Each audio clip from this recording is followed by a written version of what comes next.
your martial arts movie podcast. I threw that shit before I walked in the room.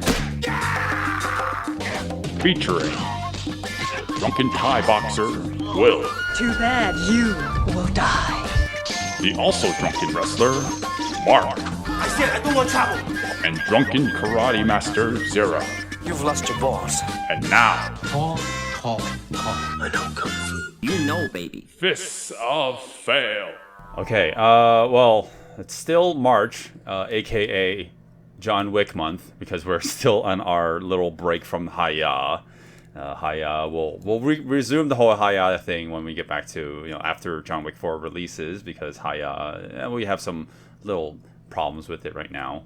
But you can listen to our last episode on John Wick 1 to hear more, hear us elaborate on that a little bit more. But I need to zoom past this right now because I know we're going to be talking about John Wick 2 for like 3 hours. So let's just get right into it. The movie's only 2 hours. We do not need to have a 3-hour discussion about it. Yeah, so we're talking about John Wick Chapter 2. Because this takes place... Because it's based off of a book. No, oh my god. This is like 3 days, four days after the original movie. So yeah, it takes place right afterwards, picks up right away. John Wick does not get another dog killed, and he has to avenge that dog. No, it's a lot more complicated story this time. Not by much, but it's a little bit more involved than just like he needs to avenge his puppy. Yeah. That's the interesting thing with the John Wick series is that the first one was alluding to a bigger world with much more elaborate things going on in the background, but it was a very straightforward revenge action movie. This one is also a revenge action movie, but they really go into the world a lot more, like a lot more. Yes, in this absolutely.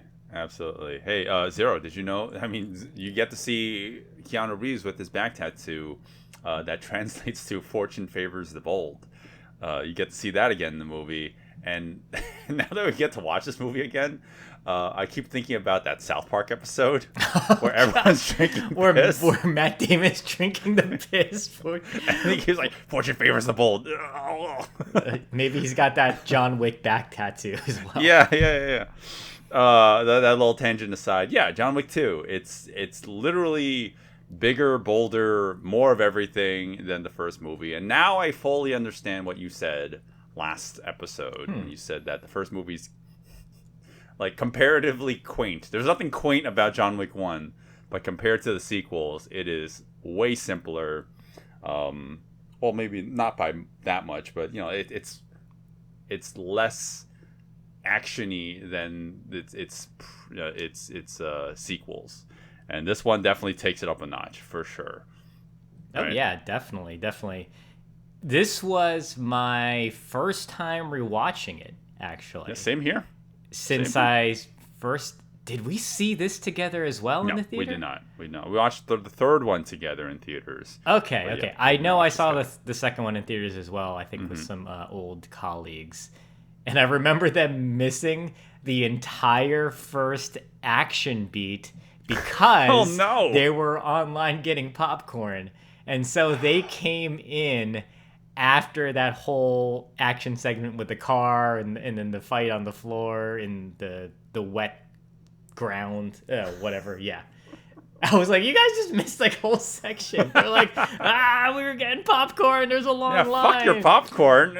We went to the movies on a Friday night. John Wick was the sequel. It was a much anticipated sequel to a quaint surprise hit. So the theater was packed. Very packed. Yeah, I'm sure it will be for when we watch part 4 together. But yeah, for sure. Everyone loved the first one, and obviously when Chad Stahelski, which is just Chad Stahelski this time, no David Leitch, when he took up the reins, and now we have J.J. Perry part of the production too. So it's like fucking we're definitely upping the ante with the action in the action department. So like we wanted to go bigger, bolder. Like I mentioned this already. And uncut. And yeah, oh boy, that's a lot of South Park episode references today. So yeah, I mean this. Yeah, I think we kind of talked about this off mic, but we kind of said that as the series went on, the John Wick movies became more and more like martial arts movie-ish. Like the first one you can kind of debate whether it is or not. I mean, yes, it uses the judo and jujitsu, but this second one, like it does incorporate a little bit more of the like grappling exchanges that you expect, and yeah, like it becomes more martial artsy as the series goes on. Well, right? the third one feels more like a martial arts movie from my recollection. I remember saying that about the first movie, that it didn't feel like a martial arts movie. And then when we watched it and discussed it, I guess I didn't realize that there were a lot more fights, but that could also be because my eyes have gotten better to grappling, judo, jujitsu, so I recognize it a lot more easily now than I used to. So when I saw it, I was just like, oh, they're throwing each other. It's nothing. It's just whatever. Yeah. So in this movie, I personally feel like this is not at all a martial arts movie. Really? Okay. I feel this is so much more gun heavy. It is still that marriage of close quarters action combat and martial arts, which is what they were elaborating on in the first one, but I don't feel the fight scenes in this film. There is probably only one real fight scene. Oh, no, that's not true. Okay. There's 3 real fight scenes in this movie. One I feel is actually very, very well done. Absolutely. We're both on the same page on that. 2 are just okay, and then there are a multitude of scuffles involving martial arts and gunplay exchanges. But now that the budget for this movie is a lot larger, I think they went a little overboard with the gun stuff.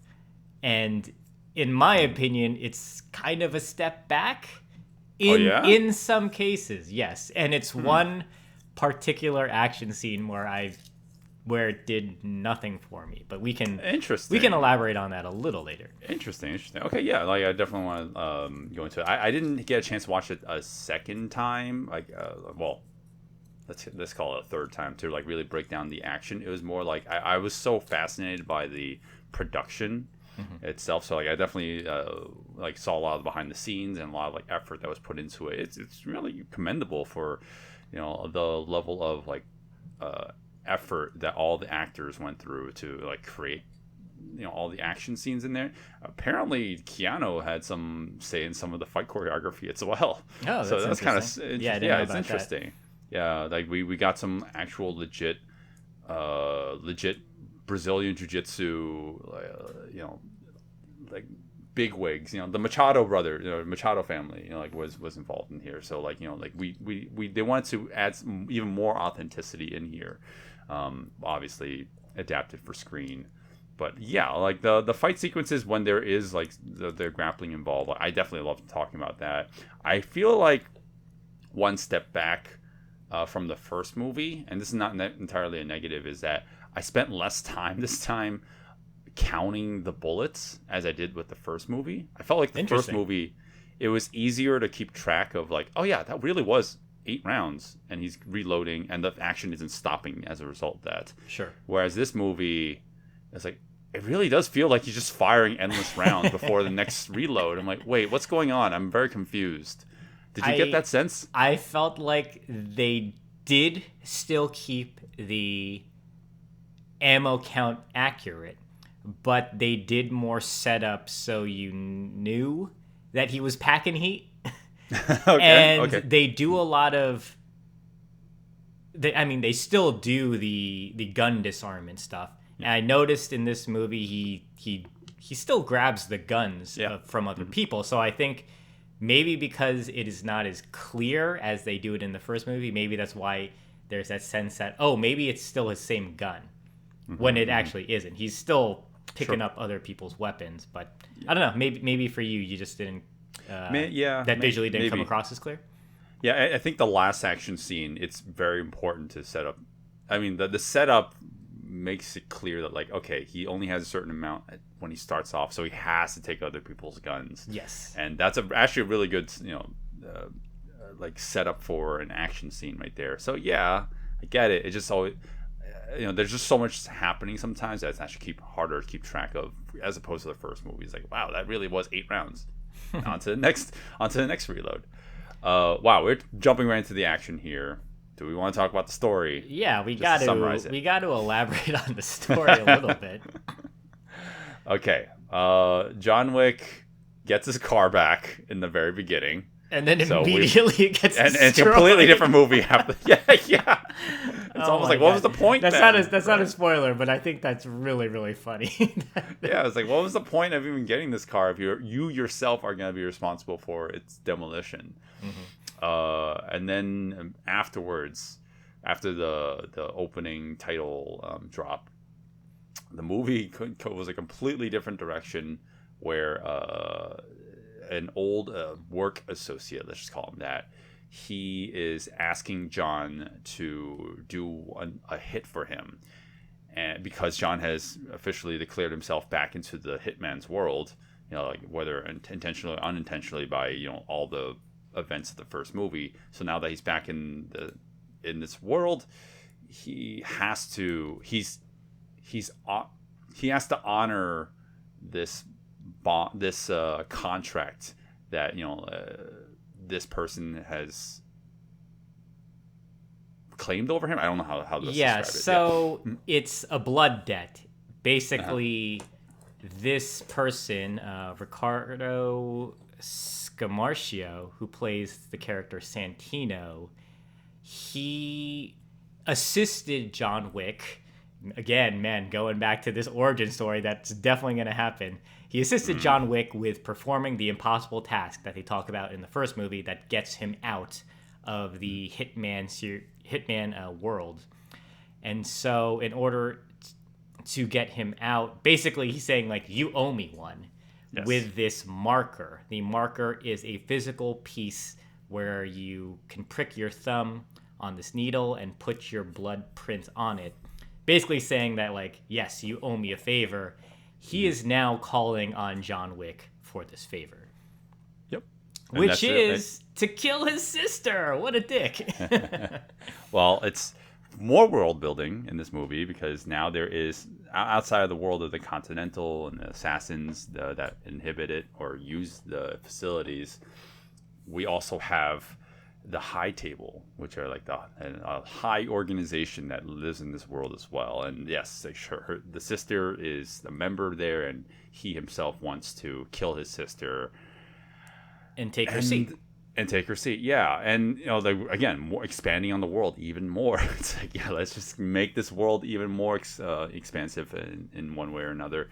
And and we really just hammer the viewer in, over the head about, like, yes, you do not conduct business on continental grounds, over and over. And yeah, that actually had, that's foreshadowing for something that happens at the towards the end of the film. And it really does set up for future movies, whether or not this movie would have picked up a third movie anyways. But it's like, yeah, like the Chad Stahelski, anyone involved in the filming of like the production of the movie, like, knew, like, we needed to expand the universe of John Wick even more. Yeah. And so just to kind of cap off the story, John Wick reluctantly takes on this task because he is blood indebted to the Santino character. He performs his duties, and surprise, surprise, he's betrayed. And it's, again, a revenge action movie. The funny thing about that is the person, Santino, who was the one who asked for the contract kill, he says that he needs to avenge his sister, right? Like, that's the reason why he needs to kill John Wick. Mm-hmm. But yeah, of course, like, that's just a ruse and stuff. Like, so yeah, John obviously needs to, he wants to live, right? He doesn't want to just like bite the bullet. I was a little not confused. I was not happy with that turn of events though, because I feel like the Assassin's world knows that John Wick killed the sister because of the blood debt. And he goes around and betrays him. Yep. Shouldn't Santino have some sort of... Shouldn't he be punished for doing that? He's like... I feel like he's going against the rules of something. Maybe I'm wrong, but I felt like that move shouldn't have been condoned, right? Like nobody should have allowed that to happen. You know, based off the rules that the movie has set up, nothing has said that killing a high member of the high table is against any sort of rule. But if you fight inside the hotel, that's a big no-no. That's not allowed. Yeah, that's true. That's true. Yeah. The story is really simple. In fact, the one big thing that we glossed over is that Santino, in order to encourage Wick to get back into the game, Wick initially denies the offer, so Santino blows up his house and literally destroys every remnant of memory that he has of his wife. Oh, so, man, imagine if they killed the dog again. That would have been I was like, stupid. I remember watching the second movie, this movie in theaters. I was like, oh, God, where's the dog? Where's the dog? Oh, there he is. God. Yeah. Anyways, so that's the story. It's actually really simple again.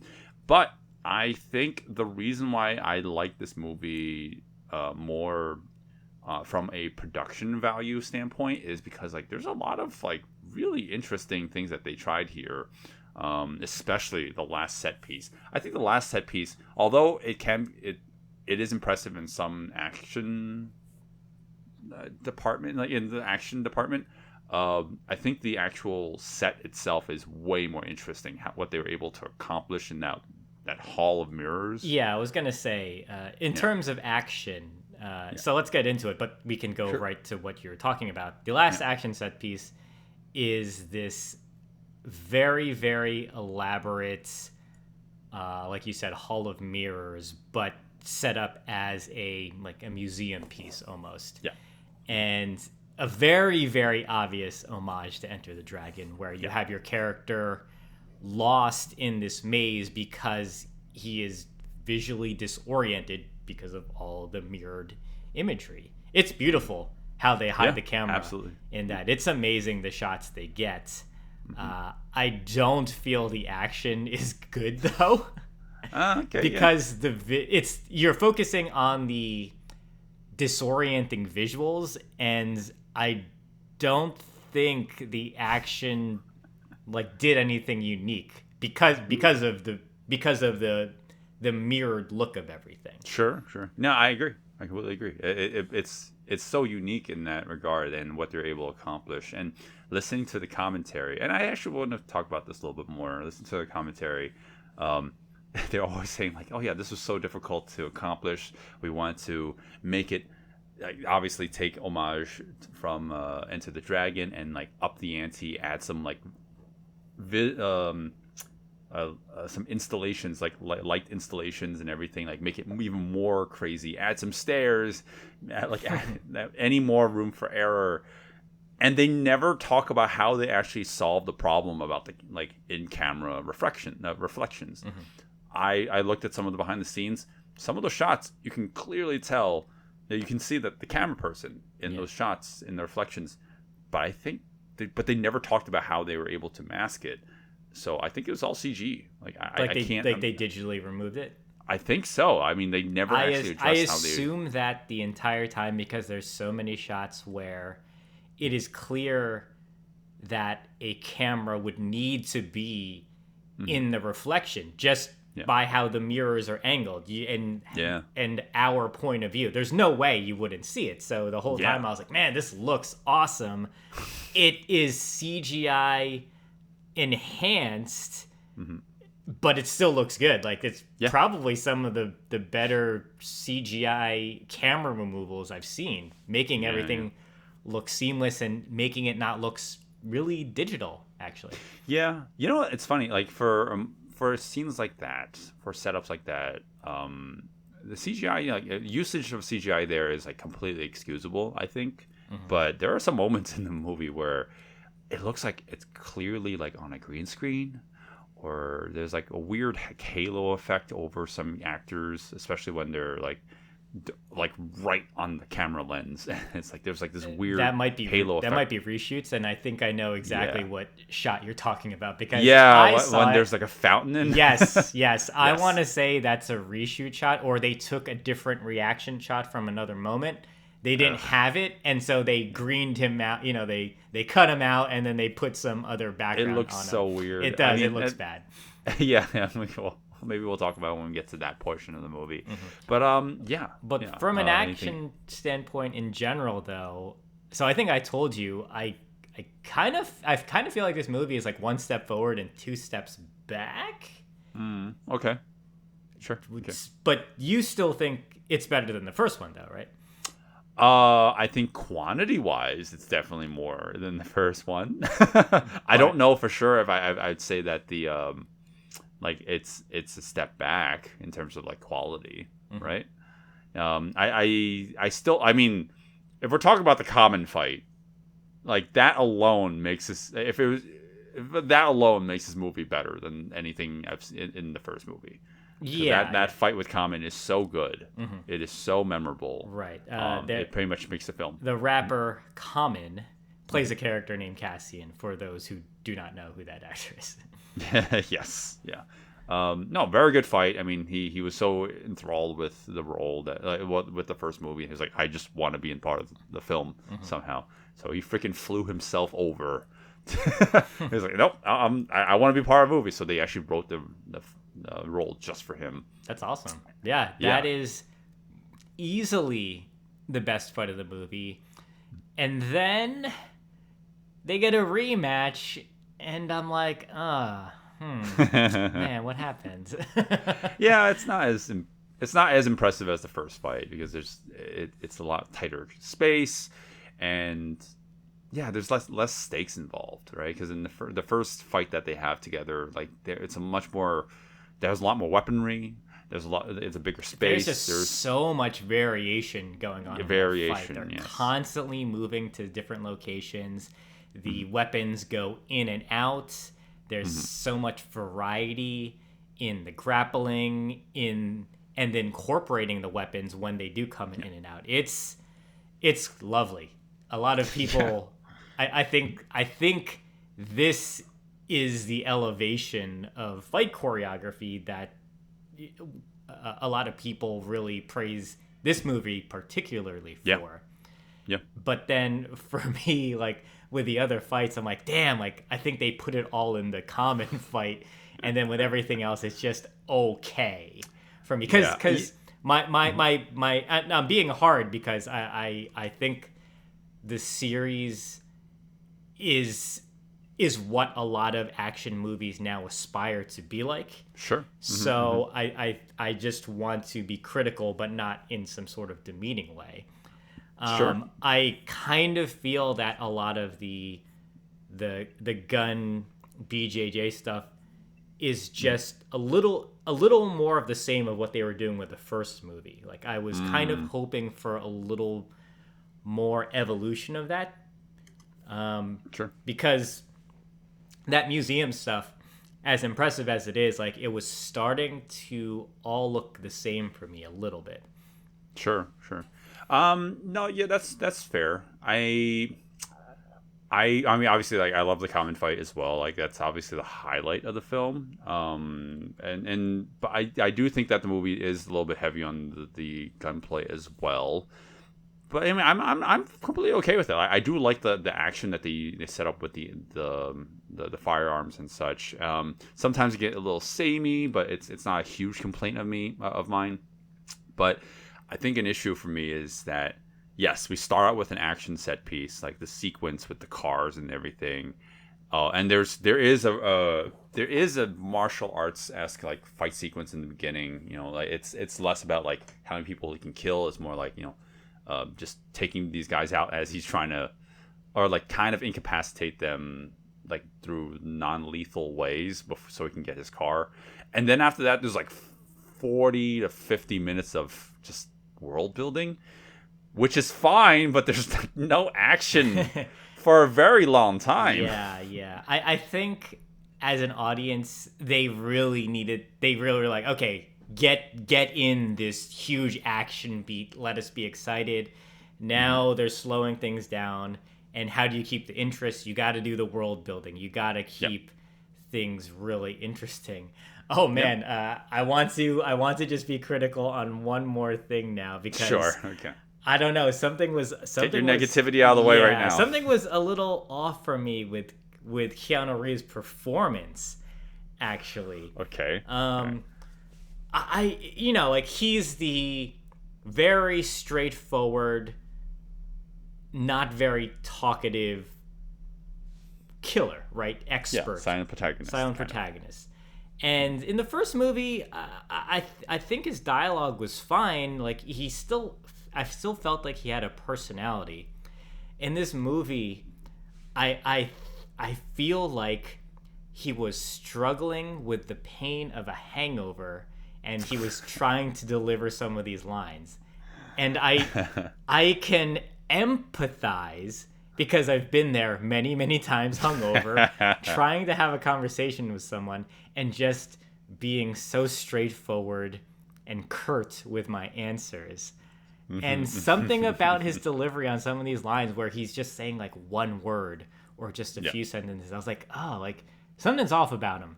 It almost feels like he's doesn't want to be there sometimes. I don't know, because I don't think that's true. No, definitely not. But there was just something off for me personally about his delivery. I know what you mean. I completely understand what you're trying to say. I mean, Keanu Reeves, you say what you will about his acting. Like it can be great. Sometimes it could be. I do think I love the guy as much as the next, but I do think his acting range is limited sometimes. But yeah, that's obviously not why you're here for this. Yeah. When it comes to these movies. Well, it's weird because I thought he was fine in the first movie. In the first one? Yeah, Sure. I didn't notice it in the first movie. For some reason, in this movie, it doesn't come across as... Sure. There's something off about it. That's why I just wanted to point out, because I noticed it. Like, if I didn't notice something like that, then, I'm not going to mention it. So it's just, it's weird because, everyone loves Keanu Reeves. I'm not trying to say anything bad about it, but I just noticed, there's something off about his delivery with some of the lines. He is acting exactly the way I would imagine someone to act if they spent 4 to 5 hours a day training jujitsu, judo, and tactical arms training. Maybe that's what it is. He's just tired. They did the action first, and they did the acting second, and he's just about to pass out before every delivery. So. There you go. Hey, John, are you pissed? Yeah. Oh, God, I can't wait until we talk about the third one. No, I know what you mean. And again, it's not a huge slight on him at all. I mean, like, John Wick is supposed to be a man of very few words. And every once in a while, he'll have a retort, like a very short retort to certain things that would be kind of like funny. Have a little bit like almost one-linery, but he's not supposed. It's all about his action, less about his acting ability. Right. Yeah, and there's actually one thing that is said in the trivia section that I just don't believe, and I don't know. In the first movie, it really is just Keanu Reeves in the role, doing a lot of his own stunts, and then in trivia for this part of the movie, for this chapter of the series, I mean, they said like, Keanu Reeves did like 95% of his own stunts. I'm like, I don't think that's true. I actually don't. I think that's like a huge, vast exaggeration because there's so much of this where it's like it's clearly not him. I mean, like, when it is him, it's clearly him, and he really is doing a lot of the flying arm bars and like falling to the ground, but like him falling down the stairs, him like in a car, crashing into somebody, him drifting, like that's not him. Like none of those are him. So I mean, again, that's not a slight on him at all. It's just we want to keep him safe. He does have a stunt double, from what I recall seeing in some interviews. He did not get hit with the car in the beginning, and he did not go down the stairs. Those were the two that the insurance people would not let them do. Yeah. And then everything else is supposed to be him. I want to say that they probably did maybe some green screen trickery or some editing camera trickery with some of the other car stuff when he's like getting hit and when he's inside the vehicle and it's getting crashed into. Yeah. For safety purposes, obviously. But apparently he drove almost all of the time. And except for that one really, really beautiful shot where the car is like drifting mid-jump, coming out of the garage and just like wheeling towards the camera, skidding towards the camera. Obviously, that's not him, but beautiful stuff. Yeah, man, I don't know what else. Like, I want to talk about that in greater detail. Maybe not that much detail, but just enough to talk about in the action segment.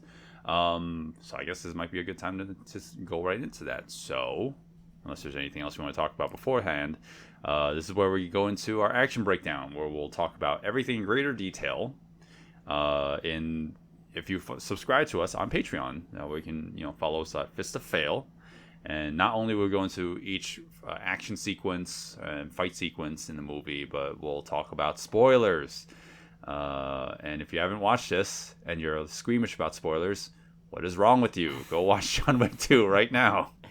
Yeah, we generally go an additional hour just detailing everything. So if you follow us on Patreon, you'll get that. Plus, we got some bonus episodes. Like, you could listen to us here. You can hear us talk about The Mummy, Tomb of the Dragon Emperor, with recent Oscar winners Michelle Yeoh and Brendan Fraser. Oh my God. Yes. So why don't you go do that? And let's talk about John Wick 2. Hey guys, thanks for listening to the podcast. We're at the point where we give our recommendations, but there's a whole wealth of audio you would be listening to here if you follow us on Patreon. There you can listen to the entire episode, including an exclusive action breakdown of the fights in the movie. And now on to our final thoughts. Yeah, and that's John Wick 2. Yeah, that's John Wick 2, Chapter 2. Yeah. Well, we talked about this. Actually, not too long. I thought we would go like another 2 hours. Right. On this, well, as I mentioned, like I didn't want to go too much into the gunplay stuff because there's only so much we can elaborate on in that. That's fair. And as I kind of mentioned before, like personally, I feel it just wasn't where I wanted it to be. I felt it was a little samey, so it wasn't something I really felt like I could speak on positively. So yeah, we didn't go into it on that. Sure. I can see that. I can definitely see your points there. I definitely think the catacombs scene is probably the worst culprit of that. Not that's bad, but it's not great. Yeah, I kind of turned my brain off when that section happens. Yeah. I think I had to rewind that scene because I'm like, oh, why am I not digging this as much as I want to? But overall, the movie's very engaging. I think that. We talked I cannot commend the common fight enough. It's still pretty impressive for the most part. Like the overall action, even the gunfights, like they're not. Sometimes it can be samey, but at the same time, like it's still better fare than most action movies, unfortunately. And when it comes to the gunplay, it's still unique. It still stays pretty true to it. I think the first one had a little bit more interesting gunplay, though. If we're gonna talk about that, but again, I'm not a gunplay expert. Like I'm more of like a traditional martial arts movie guy. That's why we do this show. See, I like gunplay stuff, and I felt that the scene in the catacombs was not. Oh no, no, the catacombs is the worst. Yeah. For So question. Let's just go movie by movie. What do you think? 1 or 2? Better? Yeah. How would you rank them? Oh, movie-wise, I think the second one's more interesting. Okay. Yeah, for sure. I think that the first one, it's simpler for sure, and it's digestible in that regard. But I think I love the world building in the second movie. It really expanded on everything that you were so interested. You get so invested in the first film, and now like we're adding even more to it, and that's what this whole series is like. It just keeps on adding more and more. I haven't seen the third one since we watched it in theaters, so I'm very curious what I'm gonna say. Yeah, I am very curious as well. So, I actually like the first one better. Watching these two, really, back. okay. I think the common fight in this trumps the action in the first one. But I think as a whole, I think I like the first one better, which is interesting because I felt that movie was like a little slower.